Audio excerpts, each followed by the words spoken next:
So right now it's one interview, 16 minutes with Tim Walz there, who's been an epic fail as far as I'm concerned. What does it say about that team that he will not answer any questions? Do you see what happened yesterday? The governor was, people that were told before he was appearing, his daughter's here, don't ask him any questions. Really?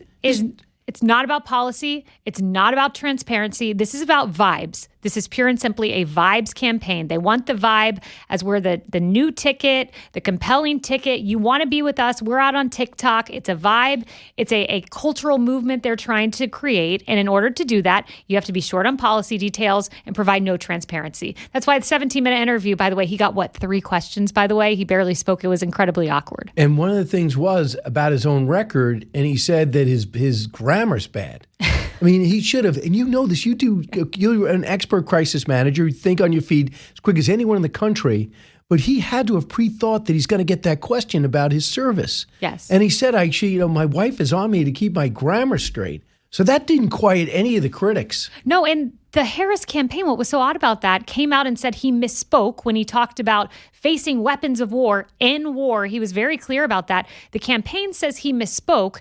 And then he decided to just change the explanation to I have bad grammar. It makes no sense when you compile that one remark with all the other times he has inflated his military service, which there are, I would say, at least a dozen that I have found. Right. And you know what? Let the former Marine do it. You know they're going to come at Trump and talk about Vietnam or that era.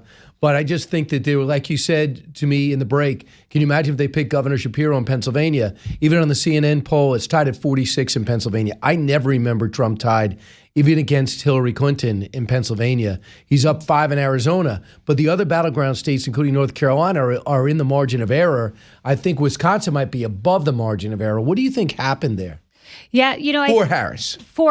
I think what happened in Wisconsin is this state was kind of trending a little bluer. But needless to say, this is a state where Trump was ahead, or rather the Democrat was ahead in Wisconsin by far more than where Trump is now. So it's still a margin of error race.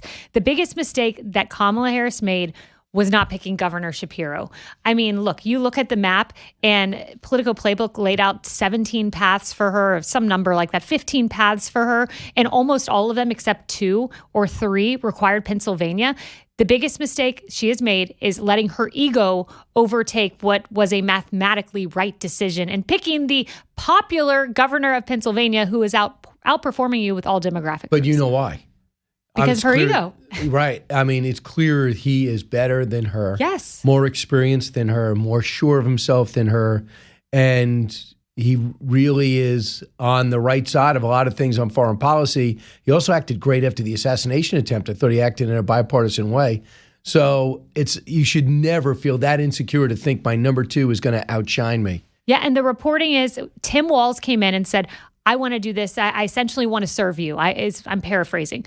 But Shapiro And I don't want to be president. And I don't want to be president. Exactly. And Shapiro came in and said, what's the job going to be like? What are my day-to-day responsibilities? Will I be the last person in the room with you? She didn't like that. She wants a subservient vice president, which is why she chose Tim Walz.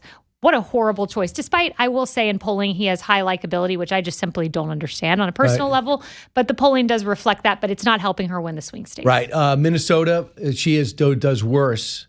She still beats Trump, but does worse with Walz on the ticket, which shows you about what they think of him.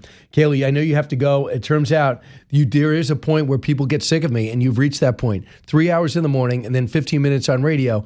I think we've hit that threshold. Never sick of you because I'm on One Nation with you this Saturday.